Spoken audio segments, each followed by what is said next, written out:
여러분 안녕하십니까? 11월 23일 일요일 뉴스A 라이브 출발합니다.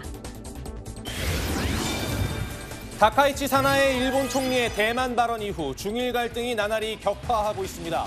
대만과 미국, 북한과 러시아까지 가세하면서 진영 싸움으로 번지고 있는데 우리가 중일 갈등에 주목해야 하는 이유 전문가와 알아봅니다. 어제부터 장외 투쟁을 시작한 국민의힘, 대장동 항소 포기 사건 중심으로 여론 총공세를 펼치고 있지만 오히려 중도층이 이탈하는 여론조사 결과가 나왔습니다. 국민의힘 내부에서도 윤석열 전 대통령과의 절연 이야기가 나오는 등 보수 재편론이 불붙기 시작했습니다. 민주당 내부의 엇박자가 반복되고 있습니다. 당내 강경파들의 검사장 고발에 대해 김병기 원내대표는 뒷감당 알아서 하라는 얘기를 했고 내란 전담 재판부 설치 요구에 정청래 대표는 대통령의 순방 외교가 빗바래지 않도록 조율 중이라고 했습니다. 왜 자꾸 이런 일이 반복되는 건지 살펴보겠습니다. 미국 프로야구 메이저리그 LA 다저스의 김혜성 선수가 부친의 채무 및 채권자와 갈등에 대해 사과했습니다. 또 비판 여론이 지속되자 김혜성의 부친은 채권자를 만나 채무 해결을 합의한 것으로 알려집니다. 20년 만에 진범을 찾아낸 신정동 연쇄살인 사건, 발전된 과학수사 덕분이었습니다. 화성 연쇄살인 사건 진범 역시 DNA 수사 기법으로 찾아냈는데 다른 장기 미제 사건들도 해결의 실마리를 찾을 수 있을지 기대가 모입니다.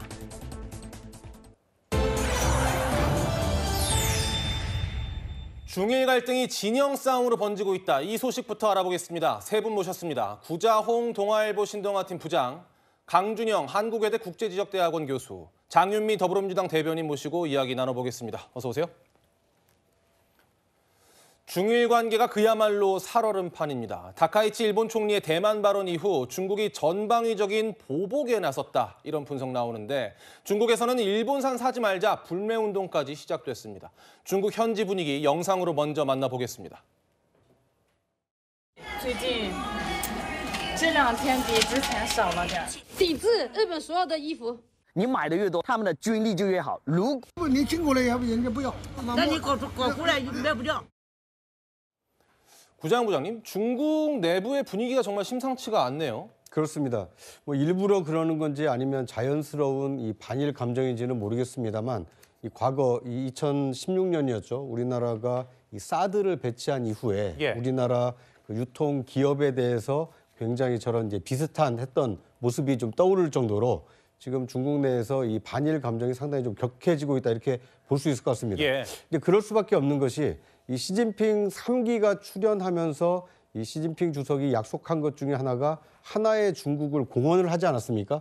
그 하나의 중국이 사실상 이제 대만과의 통일을 염두에 둔 것인데 그 이 다카이치 총리가 이 대만에서 뭔가 문제가 생겼을 경우에는 이 일본의 존립의 위기로 대응하겠다, 강력하게 대응하겠다 이런 입장을 밝히다 보니까 중국 입장에서는 사실상 영린을 건드린 이 꼴이 됐기 때문에 가만히 있을 수 없다. 이런 이 감정적인 이 반응이 저렇게 좀 격하게 나오고 있는 것이 아닌가 하는 생각이 듭니다. 예. 일본의 뭐 구룡 외교다 뭐 이런 영상도 퍼지고 뭐 일본 총리 이름에 독자를 넣어서 부르고 지금 뭐 다오이다오를 중국 땅이다 이런 얘기까지 했어요. 그렇습니다. 이 양국 간의 갈등이 국민들 사이에 어떤 그런 반감으로까지 계속 번지고 있는 상황이고요.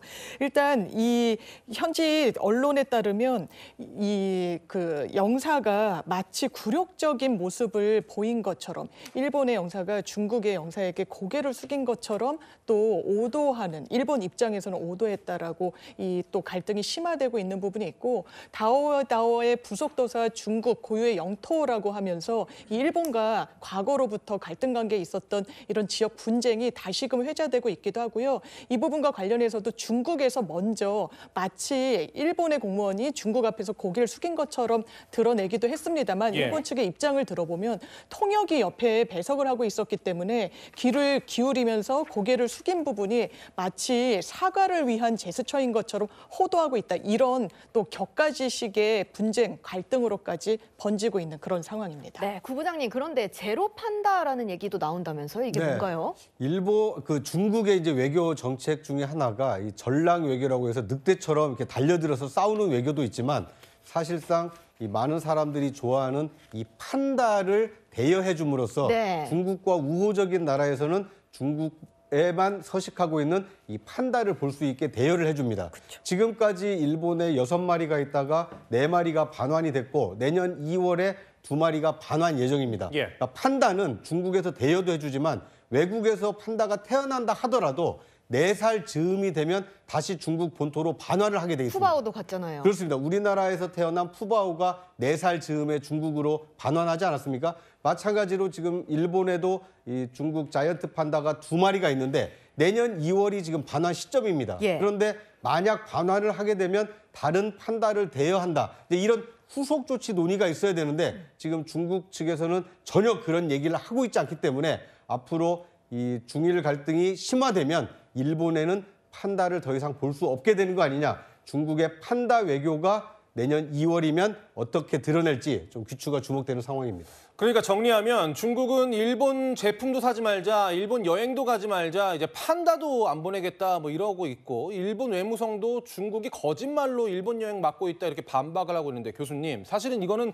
이제 표면상 드러나는 것들이고 근본적으로 들어갔을 때는 이 다카이치 총리의 대만 발언 때문이잖아요. 그렇습니다. 그 이런 상황이 벌어질 거라는 거를 예상을 못했을까요? 당연히 알고 있죠. 예. 그리고 사실 다카이치 총리로서는 좀 억울한 면이 있어요. 왜냐하면 뭐 본인이 공식적으로 시정연설을 하거나 그런 데서 나온 말이 아니고 예. 이 예산위원회에서 얘기하다가 이제 점점점 얘기하다 보니까 만약에 이 중국 군함이 나서서 해상 봉쇄를 하고 그러면 우리는 어떻게 해야 되느냐. 그렇다면 그거는 일본의 위기와 같은 선상에서 볼 수 있다. 그러면 우리도 뭔가 군사적 행동을 해야 되는 거 아니냐. 이렇게 가게 된 거예요, 예. 이게. 근데 이제 중국은 찬스를 잡은 거죠. 그거를 딱 띄어서 특히 그 대만 문제는 중국의 지금 국장님 말씀하셨습니다만 영린이잖아요. 예. 타이완은 중국의 분할할 수 없는 영토의 일부분이고 대만에 대해서 무엇을 얘기하는 것은 중국의 내정에 간섭하는 것이다 라고 명확하게 얘기를 하고 있거든요. 그런데 일본의 총리가 대만 유사 위기 이퀄 대만 유사 위기, 일본의 유사 위기와 같다 이렇게 얘기를 하니까 예. 이거는 일본 지도자의 입에서 나온 거예요. 그러니까 이 부분에 이번에 이거를 잘 소위 향후에 그 다카이치 총리 출범한 지 얼마 안 됐잖아요. 예. 다 아시다시피 이 소위 보수 우익의 지원을 받고 있고 작은 아베라고 불리기도 하고 아소다로가 지원하고 있고 유시네랑 또 했단 말이에요. 그러니까 예. 물러날 수가 없는 거예요. 그러니까 이 대목에서 우선 일본을 확실하게 대만 문제에 대해서 분명한 중국의 의지를 보여주고 아시다시피 다카이치 총리가 우리 경주에서 뭐 한일 정상회담도 하고 중일도 했습니다마는 트럼프 대통령이 2박 3일을 있었잖아요. 그러면서 결국은 미국의 편을 다 들어줬단 말이죠. 예. 관세든 뭐 방위비든 미국이 하라는 대로 한 거예요. 이건 무슨 얘기냐면 향후에 미국과 같이 가겠다라는 분명한 이 소위 선언을 한 건데 그거는 뭐라고 우리가 얘기하냐면 일본은 기꺼이 미국의 아시아 전략센터가 될 생각이 있다는 거예요. 예. 그러면 그게 중국을 겨냥하는 거 아니냐 이렇게 생각하는 거죠. 그래서 이 미국도 견제하는 이런 거에 들어있어요. 근데 다카이치 사나이는 지금 개인 인기는 되게 높은데 자민당 지지율이 별로 안 높잖아요. 이걸 예. 빨리 끌어올려야 의회 해산을 하고 이제 소위 지금 여소야대를 뒤집을 수 있거든요. 그러니까 강경하게 갈 수밖에 없고 또 며칠 전에 우리 방침에 변함이 없다고 그랬는데 예. 지금 와서 다시 철회를 할 수도 없잖아요. 그렇죠. 그러니까 이 상태가 좀 갈 수밖에 없는 구조가 돼 있습니다. 그런데 사실 일본은 중국과 달리 조금 보수적인 태도를 보이고 있습니다. 교수님, 근데 저는 이게 궁금한 게 이제 사나이 총리 자체는 지지도가 높은데 자민당이 낮다 이런 얘기도 해주셨잖아요. 어떤 이유 때문에 이렇게 반격을 제대로 하지 않고 있는 건지 궁금해요. 사실은 중국에 대해서 쓸 카드가 많지가 않습니다. 아하. 쓸 카드가 많지가 않은 게 일본은 중국이 제1 수입국이에요. 예. 중국에서 물건을 제일 많이 수입을 하고 제2위 수출국이에요. 예. 그리고 이 공급망 연계가 굉장히 깊숙하게 걸려 있습니다. 그러니까 직접적으로 중국 측에 타격을 입힐 수 있는 게 별로 없는 거예요.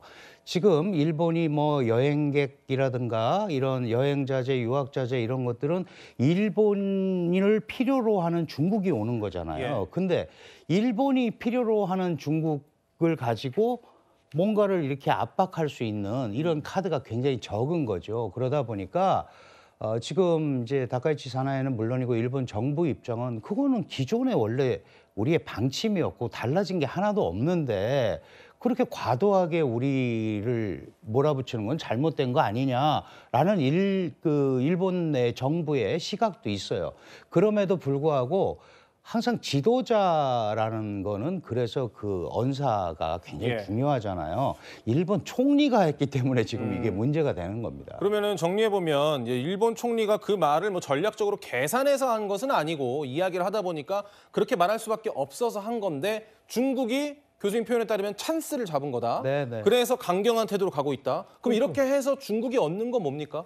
중국은 지금 기본적으로 이제 이 전체적으로 미일 공조가 이 중국을 압박하는 카드로 확실하게 쓰이고 있고 그렇다면은 향후에도 이 부분에 대해서 완벽하게 제어를 해야겠다라는 출발점으로 삼고 있는 거예요. 그리고 지금 말씀하셨다시피 이 민족주의를 자극할 수 있는 아주 좋은 찬스거든요. 뭐 다 아시겠습니다만은 한중일 3국은 정말 민족주의의 금은 동메달입니다. 누가 금메달인지 모르지만 그만큼 특히 시진핑 입장에서는 자신들의 핵심 이익이라고 주권 이익이라고 강조하는 타이완을 놓고 저게 어떤 그 도마 위에 올라서 왔다 갔다 하는 거는 중국 지도자의 덕목으로서는 아주 안 좋은 그 결핍 사유거든요. 그러다 보니까 이 부분에 대해서 강경하게 이 문제에 대해서는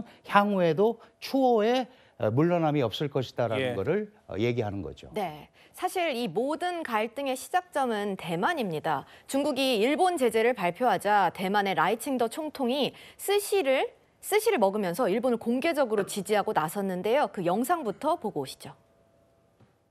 都吃些什么呢？也许现在是吃日本料理的好时候了。的日本玉子烧充分展现出台日坚固的友谊。 네, 보시면은 이제 2분할로 저희가 해놨는데 사실 이번 스시 영상이 공개가 되면서 과거 2021년에 아베 전 총리가 파인애플을 들고 있었던 사진이 떠올랐습니다. 이게 당시에 중국이 대만산 파인애플 수입을 금지 조치하자 아베 총리가 대만산 파인애플을 들고 이렇게 광고를 한 모습인데요.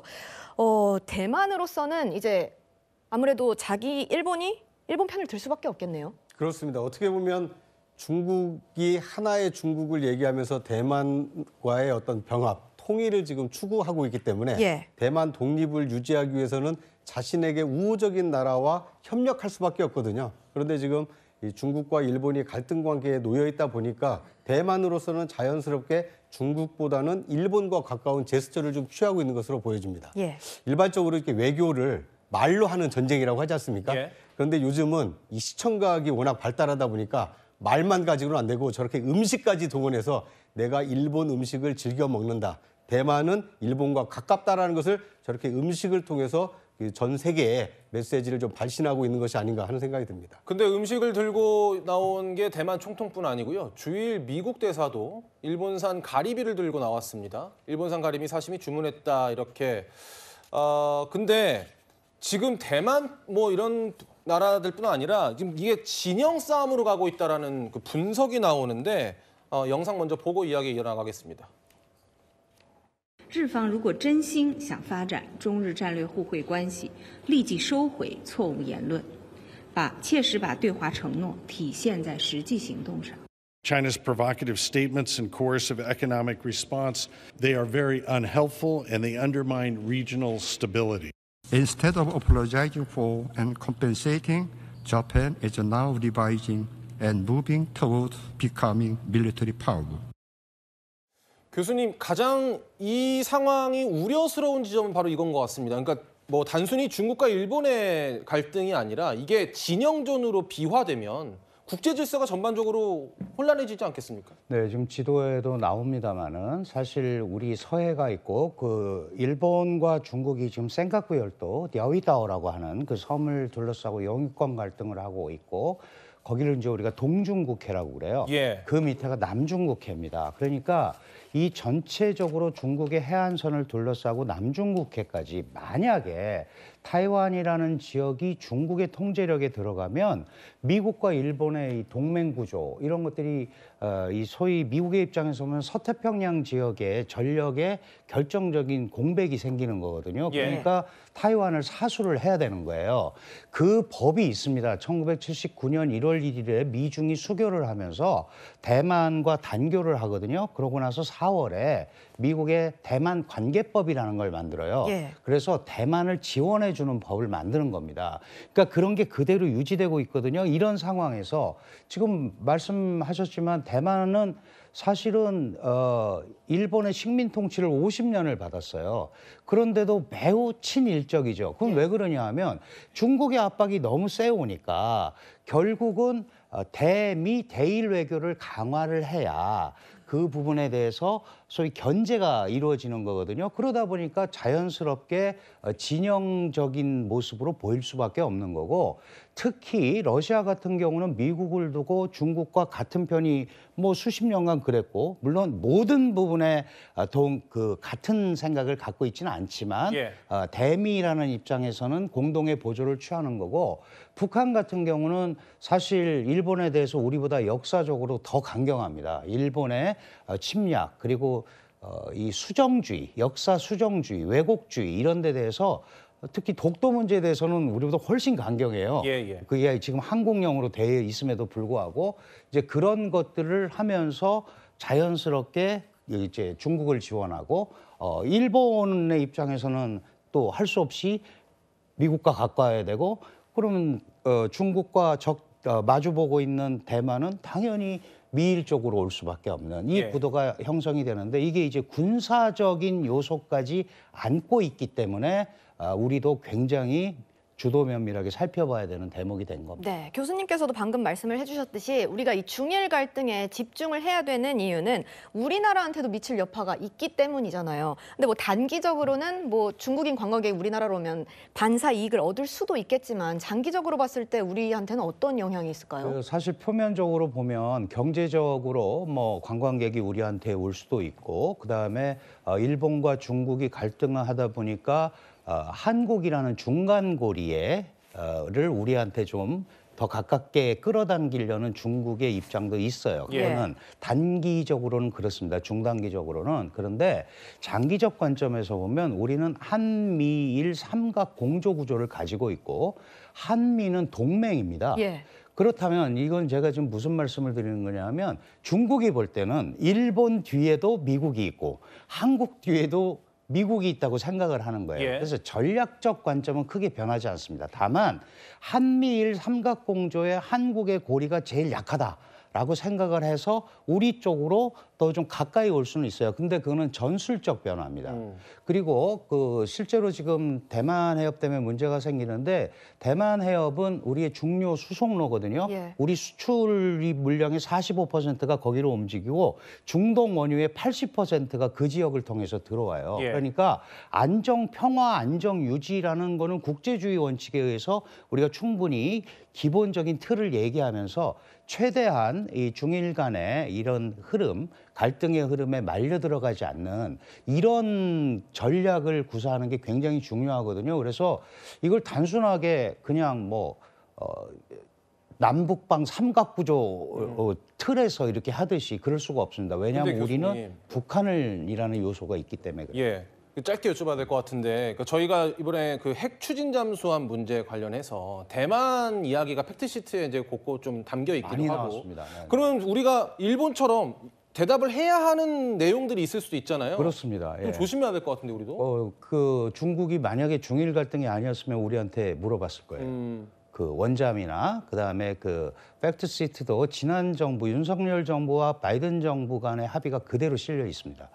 결국은 이제 미국의 입장에서는 중국 견제에 포인트가 많은데 사실 아시다시피 중국은 불법 핵 개발국인 북한을 용인하고 있는 형태를 보이고 있잖아요. 예. 근데 우리는 NPT 체제에 들어가 있으면서 IAEA 사찰도 받고 있으면서 이제 또 미국과 원자력 협정을 해서 모든 허들이 많습니다. 이렇게 하면서 하려는 거고 지금 북한도 아마 러시아의 원잠 기술을 받아서 원잠을 지금 만들고 있다고 하잖아요. 그러니까 우리한테 정확하게 할 말은 없어요. 그러나 미국이 얘기하듯이 한국의 원잠을 승인한 것은 미국의 입장에서는 중국 견제용이 훨씬 크다라고 미국도 기대를 하고 있잖아요. 근데 우리는 그 부분에 대해서는 북한으로부터의 위협이라든가 한국이 삼면이 바다인 사실상의 해양 국가로서 우리의 해양 군사 능력을 제고하기 위해서 하는 거니까 그렇게 설득을 하는 그런 상황이 밖에 있을 수 없다 이렇게 생각을 합니다. 알겠습니다. 총성 없는 전쟁이라고 불리는 외교 무대에서 정말 말 한마디 조심해야 할 것 같은 민감한 요즘이었습니다. 다음은 국내 정치 소식 알아보겠습니다. 국민의힘이 어제 부산을 시작으로 전국 장외투쟁에 돌입했습니다. 대장동 사건 항소 포기 문제를 집중 부각하고 이재명 정부의 비판적인 여론을 결집시키겠다는 계획입니다. 김민공 기자의 보도 보시고 이야기 이어가겠습니다. 12.3 비상계엄 1년을 앞두고 장외 여론전에 나선 국민의힘. 첫 행선지는 부산이었습니다. 이재명 정권 레드카드라고 적힌 손팻말을 들고 무대 위에 올랐습니다. 장동혁 대표는 이재명 정부가 포기한 건 항소 포기뿐만이 아니라고 목소리를 높였습니다. 청년들의 미래를 끝내려 하고 법치주의를 끝내려 할 때 우리는 이재명 정권을 끝내야 합니다. 그러면서 이재명 정권에 맞설 수 있도록 대여 투쟁에 힘을 모아달라고 요청했습니다. 우리가 왜 움츠리고 있어야 합니까? 저들이 뻔뻔할 때 우리는 더 당당해져야 합니다. 저들이 무도할 때 우리는 더 용감해져야 합니다. 국민의힘은 이곳 부산을 시작으로 다음 달 2일까지 2주간 11개 지역을 다니며 대국민 규탄 대회를 열 계획입니다. 12.3 비상계엄 1년을 고리로 강화될 여권의 공세에 맞춰 선제적으로 투쟁 동력 확보에 나선 것으로 보입니다. 이재명 대통령 한 명 구하기 위해서 이 숲을 다 불태우려는 세력이 있습니다. 대한민국에 불을 지르려는 이 세력 누굽니까, 여러분? 국민의힘은 이날 이재명 정권의 실정을 부각하는 한편 상인들을 만나 민생정당의 면모도 강조했습니다. 주차장하고 국포국수 한 그릇하고 바꾸는 겁니다. 채널A 뉴스 김민곤입니다.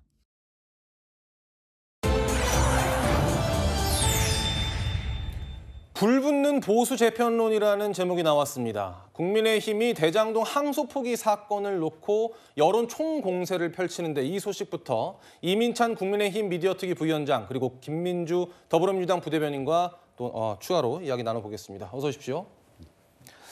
이 대장동 항소 포기 관련해서요. 국민의힘이 장외투쟁에 돌입을 했는데 대장동 관련해서 토론을 제안한 사람이 있었죠. 바로 한동훈 전 국민의힘 대표인데 원래 조국 전 비대위원장에게 제안을 했습니다. 그런데 이게 되려 조국 전 위원장이 장동혁 대표한테 제안하는 그런 흐름으로 가고 있습니다. 관련 목소리 듣고 이야기 이어나가겠습니다. 혹시 서울대 교수였던 조국 씨 얘기하는 건가요? 제가 얘기하는데 그분 도망가잖아요. 자꾸 뭐 대리시험 하더니 대리 토론하자고 하잖아요. 저는 토론 장동혁 대표가 하자 그러면 할 것 같습니다. 한동훈 대표는 국민의힘 안에서 다음에 공천 받을 수 있습니까? 조국 대표와의 토론회에 같이 참여해도 좋고 정청래 대표가 제안한다면 그 토론에도 저는 적극 응할 생각입니다. 그 어떤 토론이라도 피할 이유가 없고. 이 한 장면으로 사실은 궁금한 것들 질문하고 싶은 게 여러 가지가 있는데 먼저 김민주 부대변인께 이거 먼저 여쭤볼게요. 저기 보면 정청래 대표만 점점점입니다. 한동훈 전 대표가 제안했던 토론이 조국 비대위원장에게 갔는데 그게 장동혁 대표랑 이어지고 이 장동혁 대표가 정청래 대표에게도 제안을 했지만 묵묵부답. 과연 정청래 대표는 이걸 받아들일까요? 지금 현재 그 민주당 내 상황이나 여러 가지 또 이슈거리가 됐었잖아요. 그리고 또 민생 경제 또 대통령의 외교 문제를 또 알려야 되는 당대표, 여당 대표로서 좀 한가해 보이지 않을까라는 생각이 좀 들어서요. 한가해 보이지 않을까? 예, 저도 당의 부대변인으로서 만약에 대표께서 저에게 의견을 물어보신다면은 좀 안 하시는 게 좋겠다라는 말씀을 저도 좀 드리고 싶더라고요. 저거는 사실은 한동훈 대표로부터 전 대표로부터 촉발됐지만 예. 한동훈 전 대표가 굉장히 좀 급해 보여요. 얼마 전에 정의당 장혜영 전 의원하고 토론회에서 좀 이슈를 좀 만들려고 했다가 잘 안 되셨나 봐요. 그래서 급을 올려서 조국 대표한테 이제 한번 토론을 붙자라고 하셨는데 조국 대표가 좀 외면을 하시니까 좀 안 돼 보이긴 하나 지금 저거를 토론으로 어떤 말로 하기에는 좀 적절하지 않은 이슈가 아닌가라는 생각이 좀 듭니다. 네, 우리가 아까 듣고 온 조 전 비대위원장의 발언 중에는 이런 부분도 있었습니다. 그분이 다음 공천을 받을 수 있겠나라고 한 건데요. 이민찬 부위원장님, 사실 한동훈 전 대표 입장에서는 살짝 아픈 곳을 찌른 것 아닐까라는 생각이 들어요. 글쎄요. 한동훈 전 대표 같은 경우에는 이미 법무부 장관, 비대위원장, 당대표를 지냈고 당원과 국민의 평가가 어느 정도 이루어진 상태입니다. 그 이후에 전당대회가 또 있어서 장동혁 대표가 선출이 됐고 그러면 그 이후에 어떻게 정치적 행보를 가져갈 것인가 이 고민을 하는 차원에서 여러 가지 토론도 제안하고 이런 게 이루어지는 것이죠. 예. 총선 공천, 특히 이 공당의 공천은요. 절차가 있습니다. 경선도 할 수도 있고요. 여러 토론이 벌어질 수도 있고 그 절차가 이루어지는 것이지 조국 혁신당 같은 경우에는 조금 소수 정당이고 1인 정당이라고 볼 수 있기 때문에 공천 과정이 조금 간단할 수 있겠지만 저희는 조금 절차가 있기 때문에 좀 지켜보는 게 맞지 않나 이런 생각합니다. 예.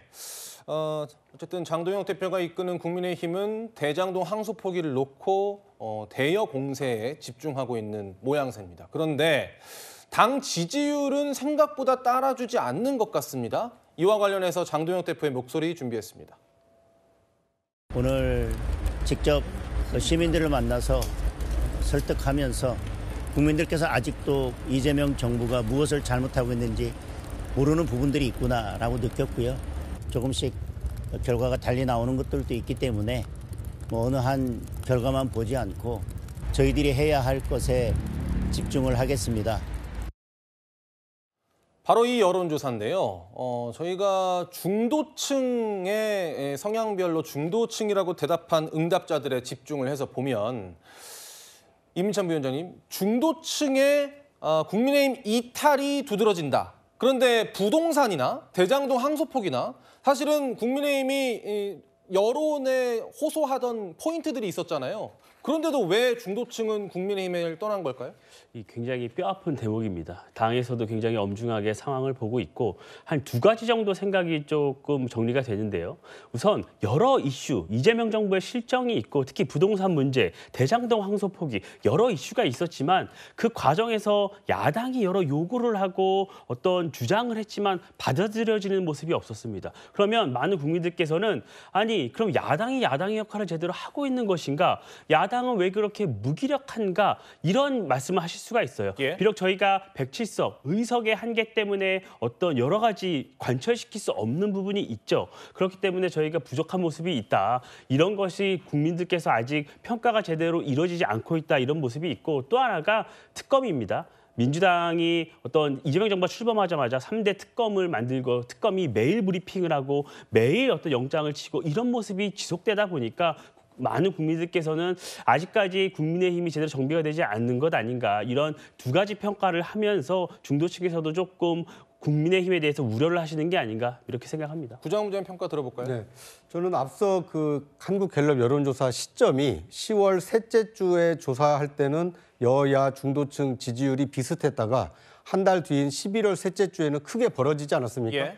저는 국민의힘 지지율이 떨어지는 원인 중에 하나는 10월 셋째 주 이후에 장동혁 대표가 윤석열 전 대통령을 면회한 일이 있었습니다. 예. 그러니까 어떻게 보면 계엄의 그 트라우마에서 겨우 벗어난 국민들이 다시 윤 어게인이냐 이런 인식이 생기면서 국민의힘에게 기대를 걸었던 그 중도층 중에 일부가 이탈한 것이 아닌가 이런 분석이 들고요. 예. 민주당의 경우에는 10월 셋째 주 이후에 어떤 일이 있었느냐. 경주에서 에이펙 정상회담이 있었고 한미 정상회담이 있었습니다. 많은 국민들이 우려하고 있던 이 관세 협상이 어느 정도 마무리가 됐고 외교 안보에 대한 이 불안감도 어느 정도 불식을 시켰습니다. 이런 것들이 중도층에게는 여당에게 약간 우호적인 점수를 준 것이 아닌가. 그러니까 국민의힘에게는 오히려 윤 어게인이 악재로 작용을 하는 시점에 이재명 대통령이 한미 정상회담에서 관세 협상을 타결지은 것이 중도층에게는 약간의 안도감을 심어주면서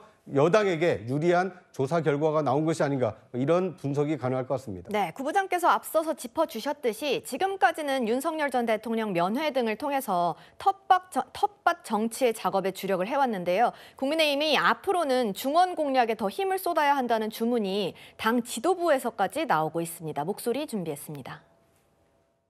12월 3일에 그래도 뭐 저는 개인적으로 우리 당이 가지고 있는 생각이 국민분들의 눈높이에 좀 맞춰질 수 있는 어떤 계엄에 대한 어떤 입장 표현 이런 것들이 나올 것이라고 보고 대체적으로 그런 취지의 방향으로 가는 것이 맞겠다라는 것이 제 개인적인 생각입니다. 이민찬 부위원장님, 정 대표가 뭐 4선, 3선 재선 의원들과 면담도 했고 여기서도 뭐 중도 확장 요구는 나온 걸로 알려졌습니다. 그런데 뭐 명확한 답을 내놓지는 않고 있어요. 중도 확장 행보를 장동혁 대표가 이미 조금씩 해나가고 있습니다. 말씀 주신 그 여론조사 기간 내에서는요. 장동혁 대표가 광주를 찾아서 5.18 묘소를 참배하는 그런 일정도 있었다는 점을 말씀드리고 싶고요. 예. 2020년 총선을 한번 되돌아볼 필요가 있습니다. 그 당시에요. 미래통합당이라는 정당을 저희가 만들었어요. 예. 그 당시에 문재인 정부가 워낙 실정을 많이 하고 있었기 때문에 야권이 통합하면 총선에서 승리할 수 있다. 그래서 이 통합이라는 대전제 안에 모든 야권이 한 지붕 안에 모여서 총선을 치렀습니다. 하지만 패배했어요. 그때 그 이유를 복기를 해보면 이런 묻지마 통합, 결국 내부 혁신이나 자성 없이 통합만 했고 좌클릭만 한다고 우리가 국민들께서 국민의힘을 지지하지 않는다는 것을 너무나 자명한 일입니다. 예. 그렇기 때문에 이 통합과 외연확장도 시기가 있다. 이렇게 판단을 하는 것이고요. 결국 장동혁 대표 이제 100일쯤 됐습니다. 그 전까지는 과거에요. 이제 김문수 후보가 득표를 한 게 41%입니다. 예. 그런데 우리의 지금 지지율이 한참 못 미치고 있어요. 그러면 우리의 지지자, 상실감을 가는 지지자부터 규합을 하고 그다음부터 혁신하고 그 이후에 외연확장과 야권 통합으로 나아가야 한다는 계획이 있었던 것입니다. 그 계획대로 가고 있고 이제부터 점점 그 모습을 보여드리지 않을까 싶습니다. 그런데 그 혁신이라는 것 신동욱 최고위원이 말한 윤석열 전 대통령과의 절연도 포함됩니까? 그 문제는요. 이미 굉장히 고민스러운 부분이에요. 왜냐면요. 윤석열 전 대통령 같은 경우에는 이미 탈당을 했습니다. 그리고요. 과거에 있던 지도부, 계엄 당시 그 이후에 대선 후보가 됐던 김문수 후보뿐만이 아니라 많은 당 지도부에서 이 계엄은 잘못됐고 이 탄핵 이 부분에 대해서 받아들인다. 그리고 많은 국민들께 수십 차례 사과를 했습니다. 그럼에도 불구하고 많은 국민들께서 국민의힘이 여전히 부족하다는 질타를 하고 계신 거잖아요. 그러면 어떻게 해야지 이 국민들의 마음을 더 녹일 수 있을까? 이 고민이 고민되는 지점이고 그렇기 때문에 조금 더 시간이 필요하고 방식에 대해서 지금 고민을 하고 있는 부분이다. 이렇게 봐주시면 됩니다. 근데 사실 외연 확장이나 중도 확장 이야기가 나오면 늘 나오는 게 이제 뭐 개혁신당 이런 데랑 합당을 해야 되는 거 아니냐 이런 얘기가 나오는데 이 당명을 뭐 바꿔야 된다 이런 얘기도 있고요. 이런 건 얼마나 좀 실현 가능성이 있다고 보십니까? 당내에서요. 많은 의견이 있습니다. 선거를 앞두고 특히나 지금처럼 어떤 이재명 정부가 폭주를 하는 이 상황에서 선거에서 이기기 위해서는 어떤 일이든지 해야 한다. 그것이 국민적 요구라고 생각합니다. 다만 시기와 방법에 대해서는 여러 고민이 필요한 부분이에요. 좀 전에 말씀드렸듯이 묻지마 통합을 한다 그래서 국민들께서 지지해주지 않습니다. 예. 그러면 국민의힘을 필두로 먼저 개혁을 하고 그 이후에 대한정당으로서 수권정당으로서의 모습을 보여드리면서 통합을 해나가야지 어떤 아름다운 통합이 되고 국민도 신뢰를 줄 수 있다고 저희는 생각하고 있는 것이에요. 그렇다면 아직 지방선거까지는 많은 여정이 남아 있습니다. 예. 그 여정을 지켜봐 주시면 그 해답을 드릴 것이다. 이렇게 말씀드리겠습니다. 오늘 나와주신 분들 중에 국민의힘 소속의 패널은 이민찬 부위원장뿐이라 질문이 집중될 수밖에 없는데 하나 더 질문 드리겠습니다. 장동혁 대표에게는 한동훈 전 대표가 일종의 아픈 기억일 수 있습니다. 연대해야 되고 중도 확장을 해야 된다면 한동훈 전 대표까지 포용할 수 있을까요? 저는 뭐든지 다 할 것이라고 생각을 합니다. 장동혁 대표가요, 당대표 선출된 이후에 본인이 직접적으로 어떻게 한동훈 대표에 대해서 어떻게 하겠다고 말씀드린 적이 없어요. 그런데 지금까지 한동훈 대표는 이 평가를 많이 받았습니다. 이미 법무부 장관 했죠. 비대위원장 했죠. 당대표가 됐습니다. 그 과정에서 국민과 당원의 평가를 받은 것이에요. 그 이후에 한동훈 대표가 선출이 된 거잖아요. 지금은 장동혁 대표의 시간입니다. 그러면 한동훈 대표가 과거 당원과 국민으로부터 어떤 신뢰를 조금 잃었던 이 부분을 어떻게 본인이 회복해 나가는지에 따라서 결과는 달라질 수밖에 없는 것입니다. 장동혁 대표 입장에서도 선거에서 분명히 이겨야 합니다. 그런데 한동훈 대표가 국민적 지지를 더 받고 당원들의 지지를 더 회복한다면 함께 가지 않을 도리가 있겠습니까? 저는 이 과정과 결론은 결국 한동훈 대표에게 달렸다 이렇게 생각합니다. 장유미 대변인께도 여쭤보겠습니다. 정치가 좌우가 균형이 잡혀야 되기 때문에 국민의힘의 어떤 보수의 재편 혹은 재건, 이건 민주당으로서도 중요한 문제일 수 있습니다. 당연합니다. 민주당은 이 부분은 어떻게 보고 계세요? 그런데 장동혁 대표는 나아가도 너무 나아가셨다 생각이 드는 게 장애투쟁을 하면서 사회주의 세력 척결 이런 말씀하시더라고요. 미국과 한국이 동시에 팩트시트 발표할 때 미국 백악관에서 지금 이재명 정부를 민주주의 역량과 회복력을 확인시켜준 그 당선이라고 표현을 했습니다. 이게 사회주의입니까? 이게 그러면 척결해야 될 대상인가요? 민생은 어디 있습니까? 제가 원래 국민의힘을 지지하셨던 분들 이야기를 들어봐도 코스피가 상향하고 어쨌든 경제가 안정화되고 이 계엄 때 흐트러졌던 국가가 정상화되면서 다시 이 민주정부를 보게 됐다. 그러니까 야당이 대안 세력으로 기능해야지 발목 잡기만 하면 안 된다. 이런 말씀들 많이 하고 계십니다. 지금 장동혁 대표 체제에서 어떤 대안을 내고 있습니까? 어떤 민생에 가닿는 그런 숙제를 풀고 있습니까? 그런 부분을 전혀 보여주지 못하면서 계속 광주 같다고 좌로 가는 거 아닙니다. 진정성을 갖고 어떻게 외연 확장을 할지에 대한 고민이 있어야 되는데 보이지 않는다. 기계적인 접근식만 보인다. 이거 국민들 응원받기는 어려울 거라고 생각합니다. 알겠습니다. 국민의힘 내부에서도 논의가 계속 이어지고 있는 것 같으니까요. 저희는 이 이슈를 계속 팔로잉 해보겠습니다. 다음은 민주당 소식 알아보겠습니다.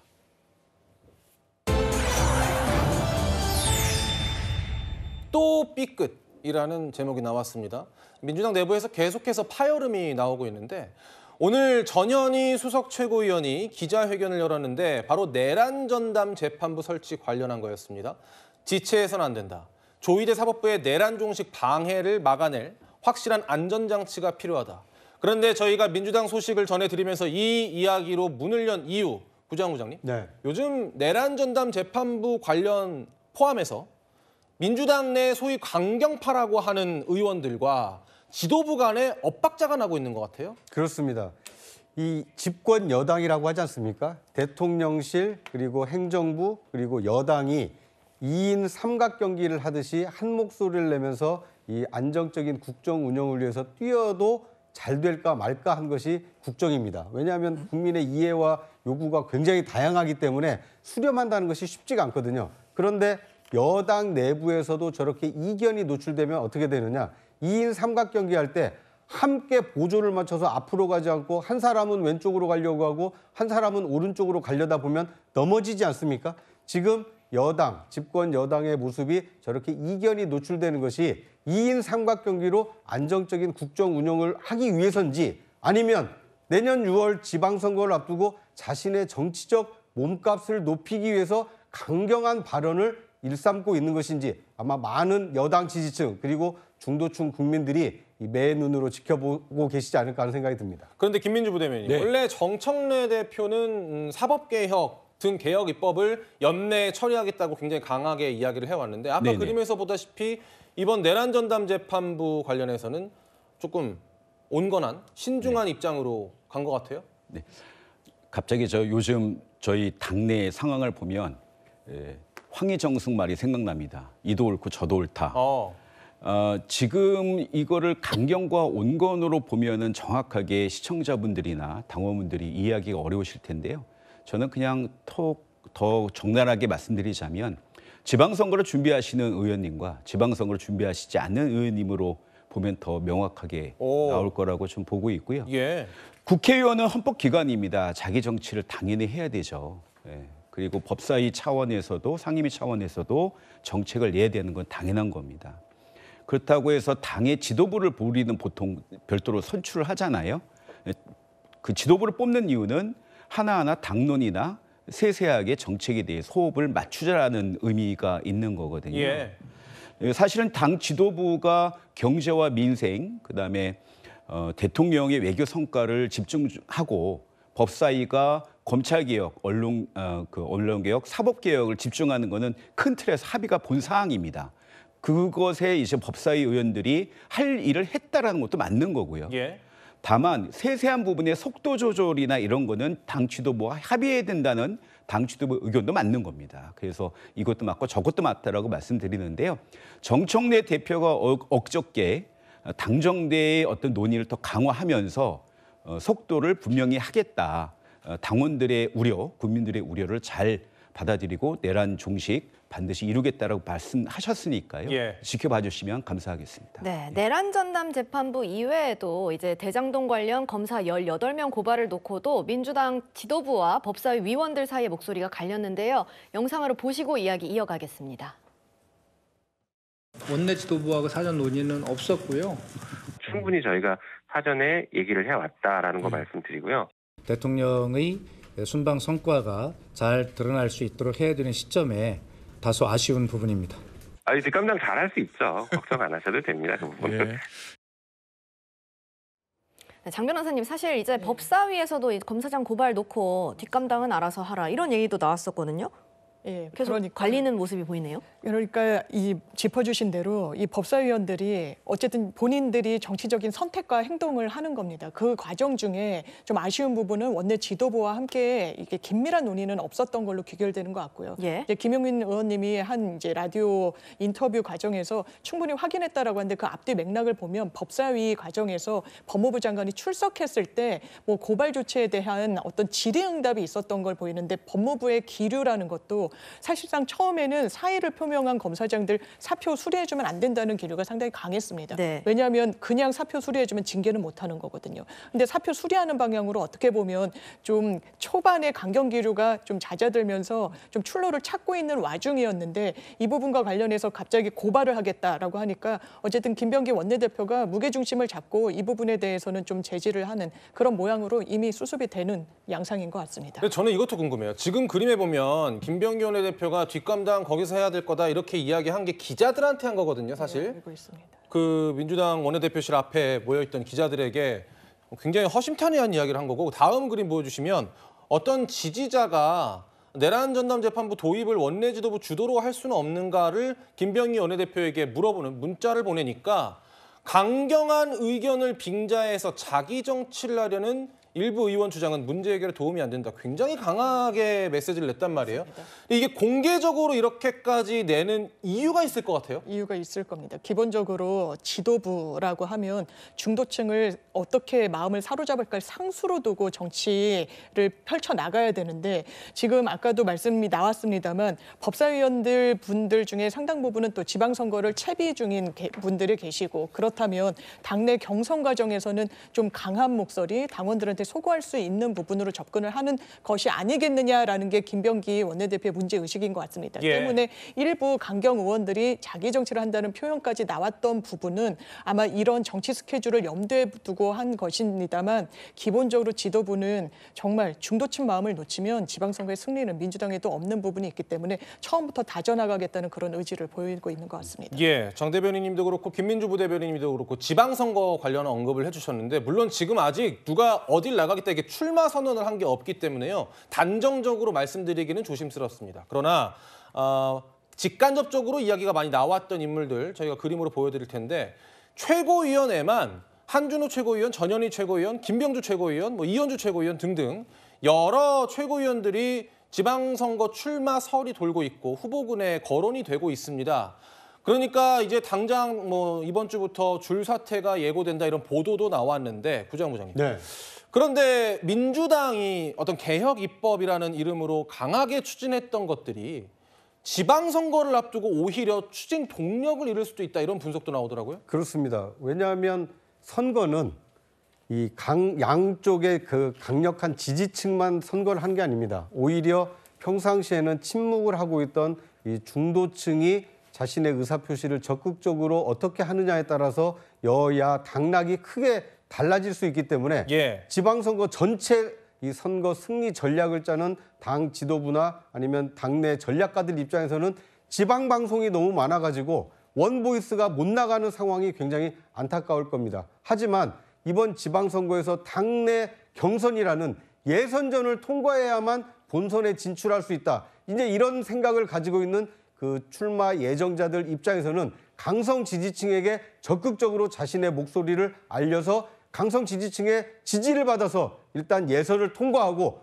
본선에 진출해서는 오히려 중도층의 이 마음을 살 수 있는 얘기를 그때 가서 하겠다. 그러니까 당 지도부, 전체 선거판을 짜는 지도부와 자신의 어떤 이 출마 예선 통과를 바라는 이 출마 예정자들 간에 이 시차가 존재하고 있다 보니까 여당 내에서 뭐 불협화음 아닌 그 이견이 이렇게 수시로 노출되고 있다 이렇게 볼 수 있을 것 같습니다. 네, 내란 전담 재판부 이야기가 나온 김에 이 이야기도 같이 짚어보겠습니다. 내란 재판 이야기인데요. 김용현 전 국방부 장관의 변호인단이 판사에게 감치 명령을 받았다가 석방되는 일이 있었습니다. 그런데 이 석방된 변호인단들이 유튜브에 출연해서 재판장을 비난했는데요. 그 영상 먼저 보고 오겠습니다.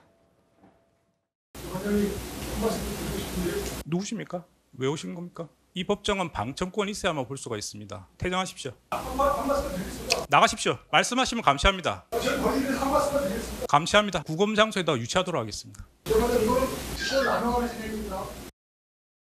우리 팀에 대적하는 놈들은 무조건 죽습니다. 이제 이진관이 놈은 죽었어요. 이거 여러분들 이진관이가 벌벌벌 떠는 걸 보셨어야 돼요.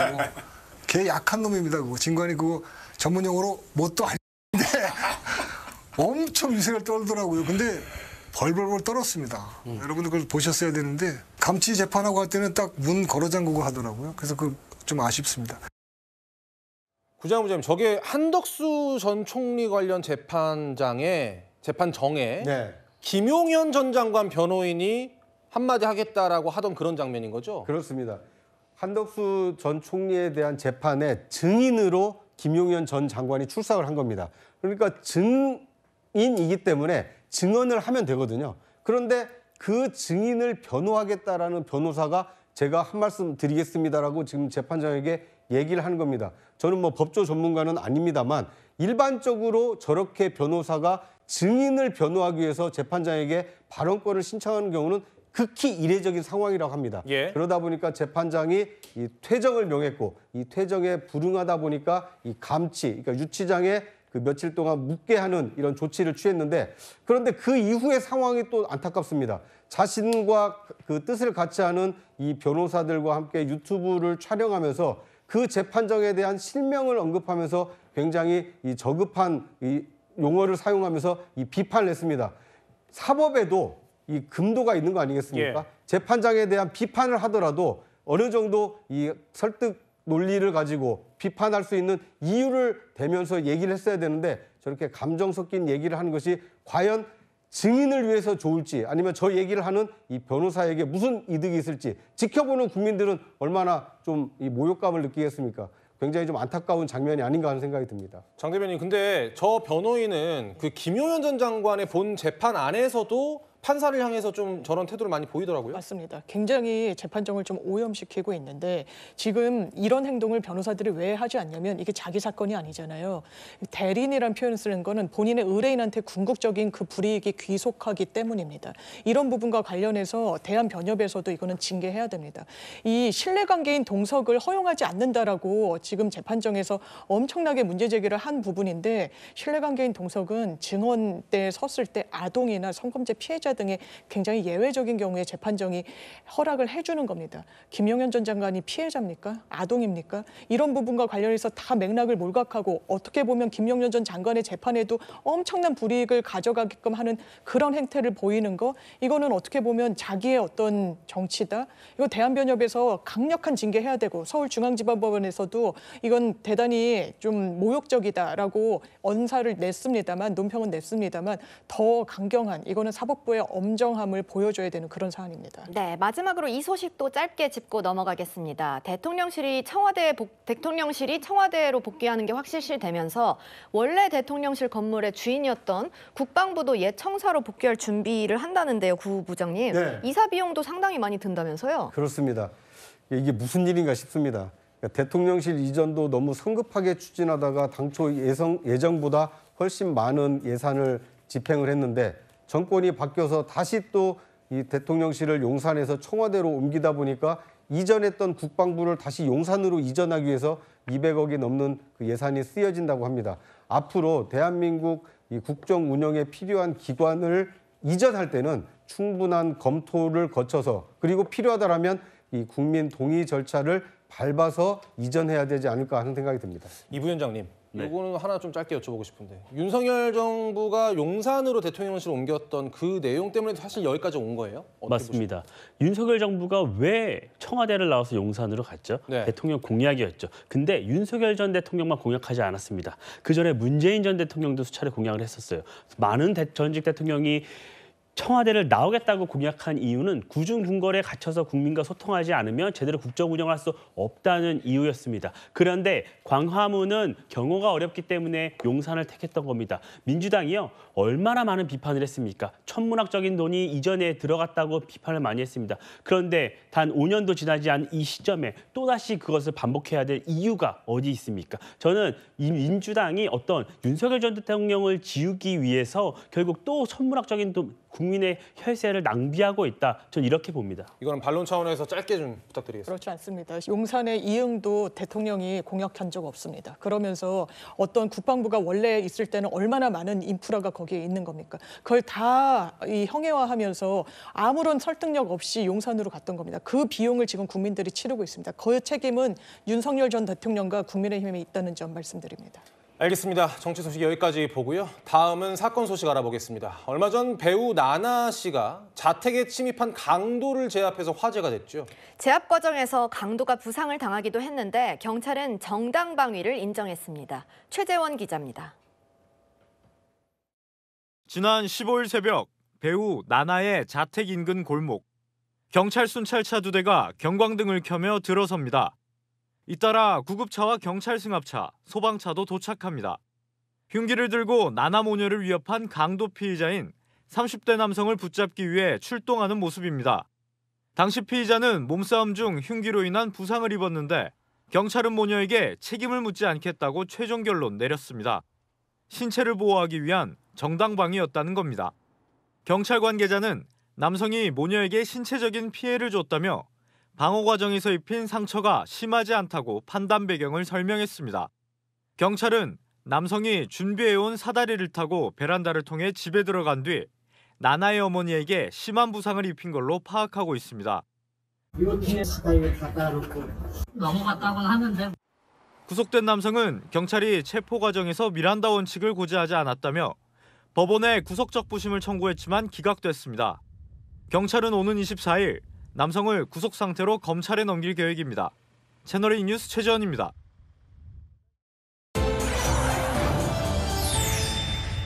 부친 채무 논란 사과, 김혜성 선수의 이야기인데 이부터는 김성수 변호사와 알아보겠습니다. 어서 오세요. 안녕하세요. 메이저리그 월드시리즈 우승을 한 LA 다저스 김혜성 선수의 입국 기자회견이 다시 주목을 받고 있습니다. 그 당시의 장면을 다시 보고 오겠습니다. 이제 빅리그 가고 이제 월드시리즈까지 밟았는데 좀 그 시간이 좀 쉽지 않은 시간이었잖아요. 좀 어떻게 좀 버텨냈는지. 저분 좀 막아주시면 제가 열심히 하겠습니다. 저 보이세요? 저 말로 해주세요. 말로. 말을 안 하시고 왜 맨날 저렇게. 이어가도 괜찮은. 아니 나가시면 하겠습니다. 변호사님, 저게 무슨 상황이었죠? 예, 지난 6일에 있었던 일입니다. 일단 이 김혜성 선수 지금 메이저리그 LA 다저스에서 활동을 하고 있는데 입국을 한 겁니다. 그리고 이 국내 야구 선수가 메이저리그에서 활약을 하고 이 국내로 입국을 하다 보니 많은 기자 그리고 환영 인파가 몰렸습니다. 그런데 이렇게 몰린 상황에서 현수막을 든 한 남성이 있었던 거예요.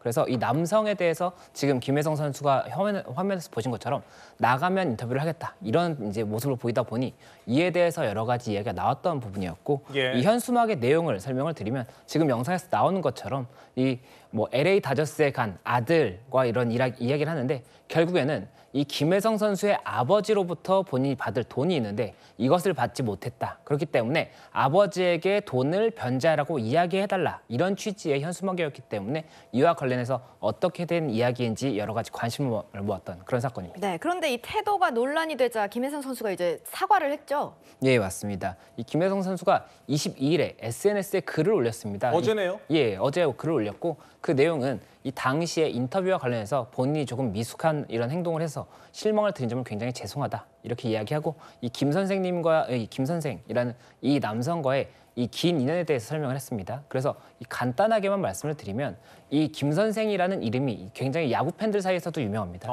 예, 이 김혜성 선수가 굉장히 유명한 선수지 않습니까? 그런데 김혜성 선수가 국내에서 활동을 할 때 이 고척돔이라든지 이런 곳에서 경기를 하면 긴 현수막을 붙이는 겁니다. 그리고 그 현수막에 이 김혜성 선수 아버지에게 돈을 갚으라고 전해달라. 이런 내용이 계속 붙다 보니 김혜성 선수의 팬들도 어떻게 된 일이냐 이런 이야기도 이제 여러 가지 관심을 받았고 그렇다 보니 일명 고척 김 선생이다 이런 이야기가 나왔었는데 지금 최근에 이 매체에서 이야기가 나오는 부분을 봤을 때는 이 김혜성 선수 아버지가 사업을 했었고 그 사업에 이 보증금과 그리고 일당 이런 부분을 받을 것이 1억 2천만 원 정도가 있었는데 김혜성 선수 아버지가 이 부분을 변제하지 않다 보니 이에 대해서 이 부분 변제를 해달라는 현수막을 걸게 되었다 이렇게 지금 이야기가 나오는 상황입니다. 근데 앞서서도 말씀을 해주셨듯이 야구 팬들 사이에서 이제 고척 김 선생이 굉장히 유명하다고 하셨잖아요. 근데 이분이 이미 2차례 명예훼손으로 벌금을 받으셨다면서요? 예, 맞습니다. 이 남성 이렇게 현수막을 거는 것 자체가 결국에는 이 특정인에 대한 명예훼손이 될 수밖에 없지 않습니까? 네. 예, 그렇다 보니까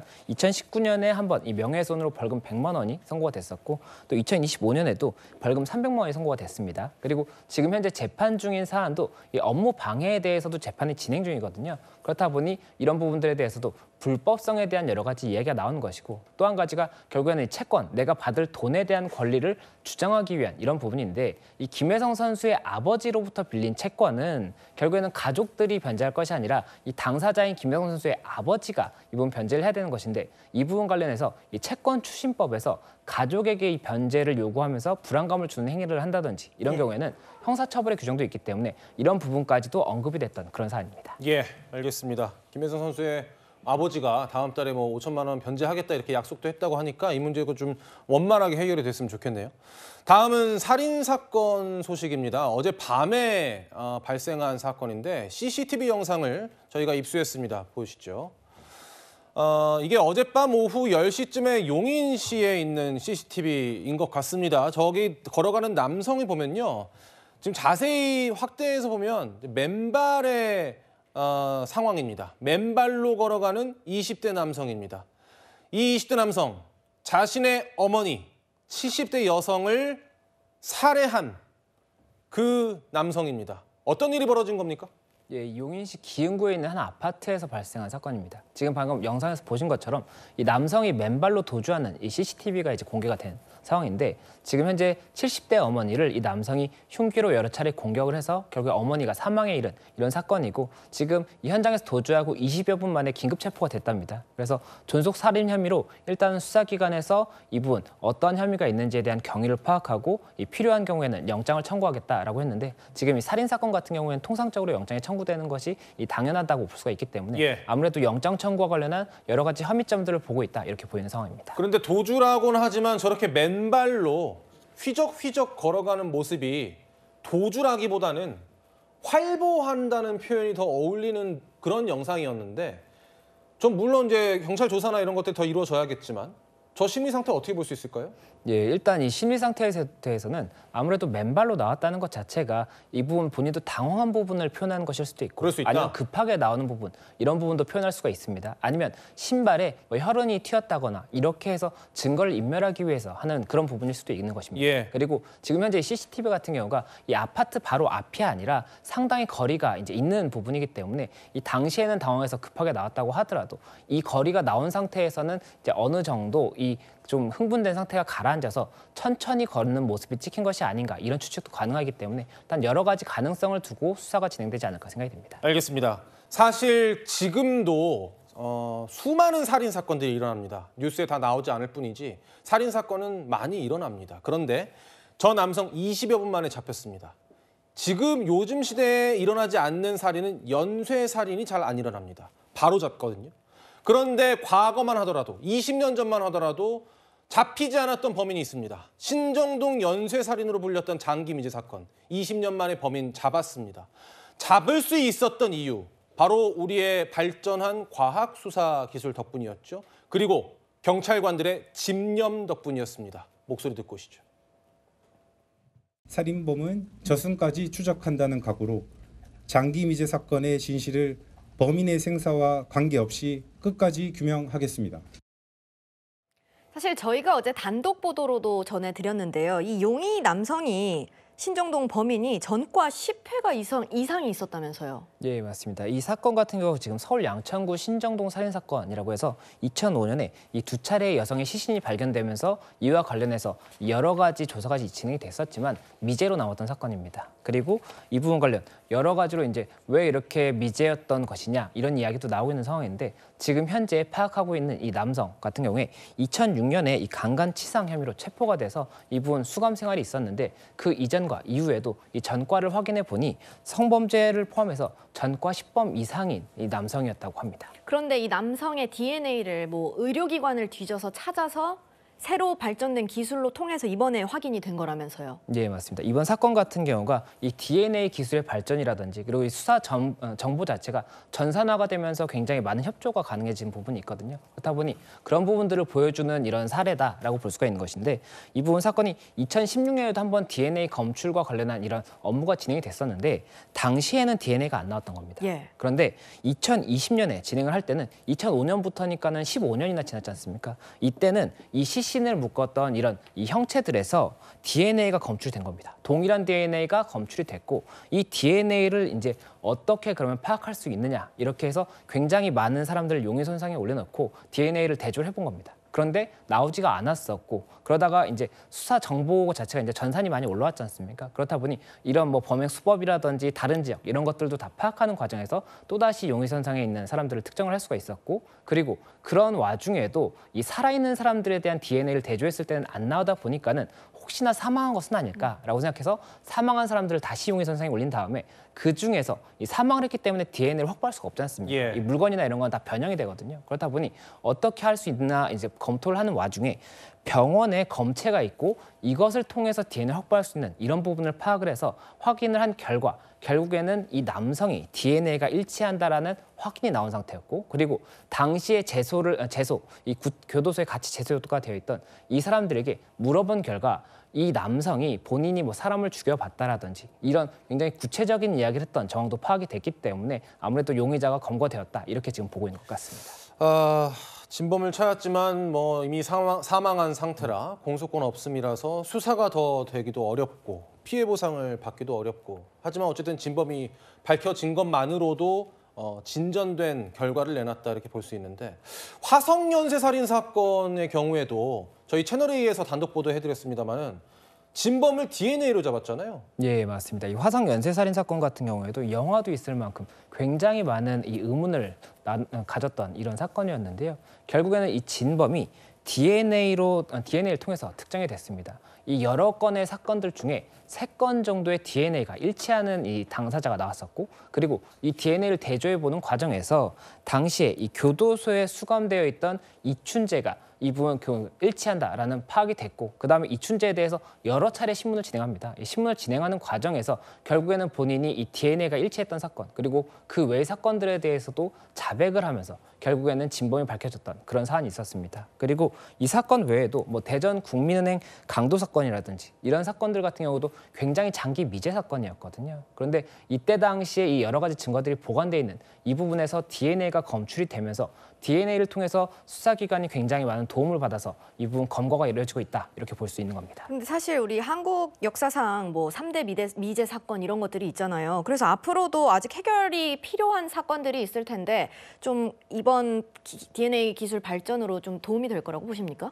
예, 지금 현재 장기 미제 살인 사건이 275건이 이제 달한다라는 이야기가 나오고 있고 그 중에서 이제 저희가 많이 이렇게 좀 언급이 됐던 사건들이 지금 영상에 나오는 것처럼 개구리 소년 사건이라든지 또 이제 이 근원 목소리라는 영화로 유명했던 이 이영옥은 유괴 살인 사건 등이 있습니다. 예. 그래서 이때 당시에는 아무래도 90년대 초반이다 보니까는 이 정보 자체가 많이 없습니다. 뭐 CCTV나 이런 것들도 많이 없었고 그리고 당시에 증거가 확보가 된다고 하더라도 DNA나 이런 검출 자체가 굉장히 조금 지금과 다른 기술이지 않습니까? 그렇다 보니 이런 DNA 기술의 발전이라든지 또 이런 정보 전산망을 통해서 여러 가지 정보를 다 확인을 하는데 검색이 굉장히 용이해졌습니다. 그전에는 종이로 기재를 하다 보니까 파악이 안 되는 그런 부분도 있었기 때문에 이런 부분들에 대해서도 수사기관에서는 이 장기 미제를 굉장히 샅샅이 뒤져서 정말로 영상에 나왔던 것처럼 이 사망했더라도 꼭 잡겠다, 저승까지라도 잡겠다 이런 지금 이야기를 하고 있기 때문에 향후에도 이런 장기 미제 사건들이 계속해서 진범이 밝혀지는 사실이 있지 않을까 생각이 듭니다. 근데 사실 경찰관 개개인의 집념에만 기대기는 좀 어려운 것이 장기 미제 사건 해결이라는 게 경찰로서도 수사 실익이 없을 가능성이 있잖아요. 그러니까 이런 것들을 좀 제도적으로 지원해야 되는, 뒷받침해야 되는 것도 필요할 것 같아요. 예, 지금 이게 살인죄 같은 경우에 기존에는 공소시효가 있었습니다. 그래서 이 공소시효가 만료가 되면 잡는다고 하더라도 처벌이 이제 어렵기 때문에 실익이 없다라는 이야기가 나왔었고 지금 장기미제 사건들 같은 경우에도 공소시효가 만료된 것들이 있거든요. 그런데 그럼에도 불구하고 어쨌든 이런 부분들에 대해서 진범을 밝히는 것은 중요한 부분이지 않습니까? 그렇기 때문에 이런 부분들에 대해서 진범을 밝히겠다라는 이야기가 나오는 것이고 또 한 가지가 지금 현재는 이 살인죄에 대해서 공소시효가 없어졌습니다. 예. 그렇다 보니 공소시효가 만료되지 않은 사건들에 대해서는 장기 미제라고 하더라도 이 부분 파악이 되면 실제로 검거 그리고 또 처벌까지도 가능한 부분이 있기 때문에 이런 부분의 변경이 있다라고 보입니다. 다만 지금 현재 말씀 주신 것처럼 이외에도 이 수사기관이 본인이 할 사건이 굉장히 많은데 장기 미제까지 하긴 어렵겠죠. 그렇다 보니 이런 전담팀에 대한 여러 가지 지원이 더 필요한 그런 부분이 있다는 이야기가 나오고 있기 때문에 이런 부분들에 대해서도 이 사회적인 여러 가지 합의가 있을 수 있지 않을까 생각이 됩니다. 알겠습니다. 다음 사건 하나 더 알아보겠습니다. 최근 외국인들 때문에 우리나라의 곳곳 관광지나 이런 것들이 몸살을 앓고 있다고 하는데 얼마 전에 경복궁에 이어서 이번에는 한라산에서 어떤 중국인의 이런 모습이 나왔습니다. 변호사님, 저 뭐예요? 이게 한라산 국립공원 이제 홈페이지에 게시판에 올라왔던 사진입니다. 이게 아이가 이 대변을 보고 있고 이 여성은 이 대변을 닦아주고 치우려고 하는 그런 모습인 것인데 산에서? 예, 맞습니다. 그런데 이 사진을 찍고 글을 올렸던 이 남성의 이야기에 따르면 이 대변을 닦은 것은 맞는데 대변을 닦은 것을 치운다든지 아니면 이 대변을 치운다든지 이런 모습 없이 이 한라산 지금 굉장히 많은 사람들이 지나가는 이 계단이라고 볼 수가 있는 것인데 이 부분에 그대로 방치해 두고 갔다라는 이야기가 나오면서 이런 중국인들, 지금 현재 중국인이라고 계시자는 이야기를 하고 있거든요. 그렇다 보니 이런 중국인들에 대한 이런 부분들은 한라산 국립공원이라든지 이런 부분에서도 어떠한 조치가 필요한 것이 아니냐 이런 이야기가 나오는 것 같습니다. 네, 중국인에 의한 제주도의 몸살 피해 저희가 하나 더 준비해봤는데요. 저희 채널A 현장 취재 영상 보고 오겠습니다. 네, 잠깐 저희 신원 확인 좀 할까요? 잠깐 밖으로 나오실래요? 어디로 갔어? 없어. 어떻게 들어왔어요? 정식적인 절차로 안 온 것 같은데?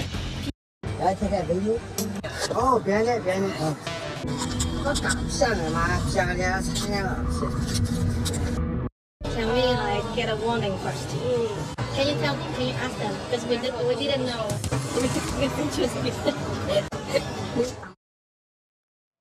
건성건성 미안하다고 한다거나 사진을 찍어도 되냐고 물어본다거나 좀 납득하기 어려운 행동을 하네요. 네, 맞습니다. 지금 이 영상에 나왔던 이런 모습들이 무단횡단을 한다든지 아니면 노상방뇨라든지 이런 당시 검거가 되고 경찰이 제지를 하는 이런 모습입니다. 그런데 이 중국인들이 이 부분 관련해서 어떤 굉장히 잘못했다는 것을 통감한다든지 이런 모습보다는 사진을 찍는다든지 반성을 하지 않는 것 같은 이런 모습이 공개가 되면서 아무래도 이런 중국인들에 대해서 어떠한 제재가 있어야 되는 것은 아니냐. 결국엔 외국인이라고 하더라도 우리 법에서 이 부분 위반을 하지 못하도록 하는 것이 법인 것인데 이런 법에 대해서 어떤 강화 조치라든지 검토가 필요한 것이 아니냐 이런 이야기가 나오다 보니까 이에 대해서 여러 가지 이제 논의가 있는 그런 상황이고 이 조금 추가적으로 말씀을 드리면 이 경범죄 처벌법 같은 경우에는 통상적으로 범칙금이라든지 과태료 그리고 금액도 굉장히 작은 10만 원보다 작은 금액인 경우가 많습니다. 그렇다 보니 이런 부분들에 대해서 이 부분 적발이 된다고 하더라도 돈만 조금 내면 되지 이런 모습이 계속된다고 한다면